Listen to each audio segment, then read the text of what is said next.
తెలంగాణలో షాకింగ్ నిరసన. సూర్యాపేట జిల్లా బరాకత్ గూడెంలో వికలాంగుల ఆగ్రహం పీక్స్కు చేరింది. బడ్జెట్లో నిధులు కేటాయించలేదని, బట్టలు చింపుకొని బలుసాకులు తింటూ బడ్జెట్ పత్రాలు దహనం చేశారు. గిద్దె రాజేష్ నేతృత్వంలో జరిగిన ఈ నిరసన వైరల్గా మారింది. వారి డిమాండ్ ఒక్కటే, వికలాంగుల సంక్షేమానికి 3,000 కోట్ల రూపాయలు కేటాయించాలి. ప్రభుత్వం స్పందిస్తుందా? ఇలాంటి వార్తల కోసం అంజన్ టీవీని లైక్, షేర్, సబ్స్క్రైబ్ చేయండి.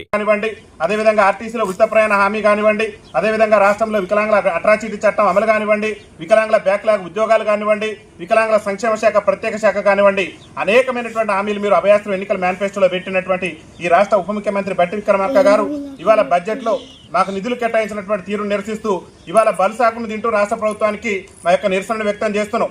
బట్టలు దింపుకొని బలుసాకులు తినే పరిస్థితి ఈ రాష్ట్రంలో దాపరించింది. మరి బట్టి విక్రమార్క గారు ఒక్కసారి మానవతా దృక్పథంతో ఆలోచించాలి. మీరు ఇప్పటికే 4 సార్లు బడ్జెట్ ప్రవేశపెట్టారు. 4 సార్ల బడ్జెట్లో కూడా మాకు ఇస్తానన్నటువంటి అధికారంలోకి వస్తే అదే నెల నుంచి 6,000 రూపాయలు ఇస్తానన్నటువంటి మీ రాష్ట్ర ముఖ్యమంత్రి ఎడిపోయింది. వాళ్ళు బట్టలు దించుకునేటటువంటి పరిస్థితి రాష్ట్రంలో దాపరించిందంటే ఇంతకంటే ఇంకేమున్నది చెప్పండి? ఇంతకంటే దౌర్భాగ్యం ఇంకేమున్నది? మీ పరిపాలనలో బట్టలు దింపుకునేటటువంటి దౌర్భాగ్యం వచ్చింది. బడ్జెట్లో మాకు నిధులు కేటాయించకుండా మా సంక్షేమం పట్ల మా పట్ల మీ ప్రభుత్వం ప్రదర్శిస్తున్నటువంటి వివక్ష ఆ రకంగా ఉన్నది. మీరు ఓటాన్ అకౌంట్ బడ్జెట్ ప్రవేశపెట్టినప్పుడే మా వికలాంగుల పెన్షన్ల రేవంత్ రెడ్డి గారు చెప్పింది కదా, మేము గెలిచిన నెల నుంచి 6,000 రూపాయలు ఇస్తాం. అదేవిధంగా వృద్ధులు కానీ, వితంతులు కానీ, గీతా కార్మికులు కానీ, బీడీ కార్మికులు కానీ అన్ని పెన్షన్లో 4,000 రూపాయలు ఇస్తామని చెప్పేసి మీరు ఎన్నికల మేనిఫెస్టోలో మీరే కదా పెట్టింది. మీరు ఎన్నికల మేనిఫెస్టోలో పెట్టిన ప్రాతిపదికన ప్రకారం ఓటాన్ అకౌంట్ బడ్జెట్లోనే మీరు 6,000 రూపాయల పెన్షన్, వృద్ధుల పెన్షన్ 4,000 ఇస్తారని ఆకాంక్షించడం.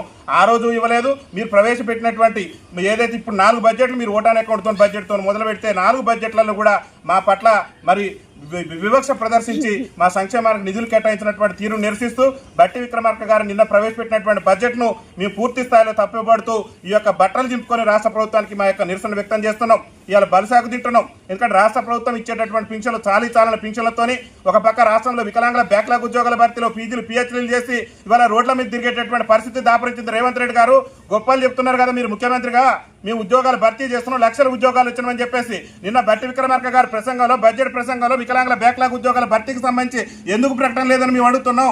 ఈ రాష్ట్రంలో వికలాంగుల పెన్షన్ పెంపుకు సంబంధించి నిన్న బడ్జెట్లో ఎందుకు నిధులు కేటాయించలేదని మేము అడుగుతున్నాం. ఈ నిరసన ఎందుకు చేస్తున్నాం? రాష్ట్రంలో పచ్చిగడ్డి తిట్టుకుని నిరసన తెలిపినాం. ఇలా బలసాకులు తింటున్నాం, బట్టలు తిప్పుకునేటటువంటి పరిస్థితి నీ యొక్క ప్రజాపాలన ప్రభుత్వంలో వచ్చింది. నువ్వు సిగ్గుతో తలదించుకోవాల్సినటువంటి అవసరం ఉంది రాష్ట్ర ముఖ్యమంత్రి గారు, రాష్ట్ర ఆర్థిక మంత్రి గారు.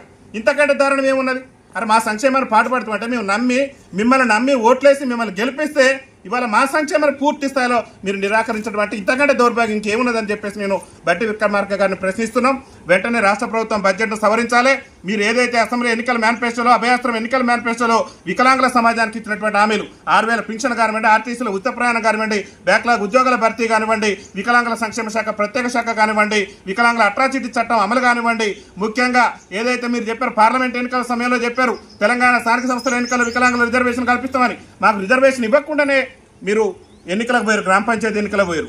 అంటే మా పట్ల ఎందుకు ఇంత వివక్ష ప్రదర్శిస్తారు? ఎన్నికలప్పుడేమో మమ్మల్ని మభ్యపెట్టి మా సమాజాన్ని మోసం చేసి మా ఓట్లను వేయించుకొని మీరు అమలు కానటువంటి హామీలు ఇచ్చి అమలు చేస్తామని చెప్పేసి హామీలు ఇచ్చి మాయమాటలు చెప్పి మా సమాజాన్ని నమ్మించి మా గొంతు కోసి ఇవాళ మమ్మల్ని నట్టేయడం ఉంచి ఇవాళ మీరు స్థానిక సంస్థల ఎన్నికలు వికలాంగులు రాజస్థాన్లో, ఛత్తీస్గఢ్లో ఇచ్చినట్టుగానే తెలంగాణ స్థానిక సంస్థల ఎన్నికల్లో వికలాంగుల రిజర్వేషన్ ఇస్తానని చెప్పి మాకు రిజర్వేషన్ ఇవ్వకుండా ఎట్లా గ్రామ పంచాయతీ ఎన్నికల పోయిండో ఈ రాష్ట్ర ముఖ్యమంత్రి రేవంత్ రెడ్డి గారు సమాధానం చెప్పాలి. అందుకని మేము ఒకటే డిమాండ్ చేస్తున్నాం. ప్రస్తుతం జరుగుతున్నటువంటి ఈ బడ్జెట్ సమావేశాల్లోనే వికలాంగుల సంక్షేమ శాఖకు 3,000 కోట్లు నిధులు కేటాయించి వికలాంగుల సంక్షేమానికి రాష్ట్ర ప్రభుత్వం పాటుపడాలి. ముఖ్యంగా అభయాస్త్రం ఎన్నికల మేనిఫెస్టోలో ఏదైతే రేవంత్ రెడ్డి ప్రభుత్వం ఇచ్చినటువంటి హామీలు ఉన్నాయో హామీలన్నిటి కూడా తక్షణమే నెరవేర్చే విధంగా మరి కార్యాచరణ తీసుకోవాలి. బడ్జెట్ మంత్రి బట్టి విక్రమార్క గారికి ఒకటే చెప్తున్నాం, మీరు మధుర మాజీ ఎమ్మెల్యే కావాలనుకుంటున్నారు, మళ్ళీ ప్రజాప్రతినిధి కావాలనుకుంటున్నారు, మిమ్మల్ని మీరే ఆత్మవిమర్శ చేసుకోవాలి. ఎంత దౌర్భాగ్యం అండి! 4 సార్లు బడ్జెట్ ప్రవేశపెడితే నువ్వు ఒక్కసారి కూడా మా సంక్షేమాన్ని నిధులు కేటాయించలేదు. ఇవాళ నువ్వు ప్రవేశపెట్టినటువంటి బడ్జెట్ని ఇవాళ దగ్ధం చేస్తున్నావు. ఇంతకంటే ఏం కావాలి నీకు? ఇంకా నువ్వు ఏం సాధించినావు తెలంగాణ రాష్ట్రంలో? అరే మీరు ప్రజాపాలన గొప్పలు చెప్పుకుంటున్నారు కదా బట్టి విక్రమార్క గారు. నీ ప్రజాపాలనలో బడ్జెట్లో నిధులు చాలకి బట్టలు తీసుకొని నిరసన వ్యక్తం చేస్తున్నావు. ఇంతకంటే దౌర్భాగ్యం ఏముంది? ఇంతకంటే దౌర్భాగ్యం ఏమున్నది? రేవంత్ రెడ్డి ప్రభుత్వానికి బట్టి విక్రమార్క గారికి ఒకటే విజ్ఞప్తి చేస్తున్నాం, మీరు ప్రవేశపెట్టిన బడ్జెట్ను వెంటనే సవరించాలి.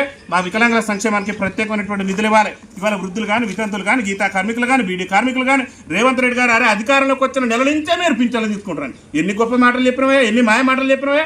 మా సమాజాన్ని బలుసాకు దీన్ని బతికే పరిస్థితి ఈ రాష్ట్రంలో దాపరించింది. మీ అస్సాం పార్టీ హయాంలో బలుసాకులు దీన్ని బతికేటటువంటి పరిస్థితి వచ్చింది. ఇంతకంటే దౌర్భాగ్యం ఏం లేదు. ఇలా బడ్జెట్ పత్రాలు దగ్ధం చేస్తున్న బట్టి విక్రమార్క గారు చూడండి, నువ్వు మధుర మాజీ ఎమ్మెల్యే కావాలనుకుంటే మాత్రం మా సంక్షేమాన్ని విస్మరించు. మళ్ళీ భవిష్యత్తులో నీకు రాజకీయ మనుగడ లేకుండా చేస్తాం. ఖబర్దార్ బట్టి విక్రమార్క గారు, తక్షణమే మీరు బడ్జెట్ను సవరించి మీరు ఇస్తున్నటువంటి 6,000 రూపాయలు ఇవ్వాల్సిందే.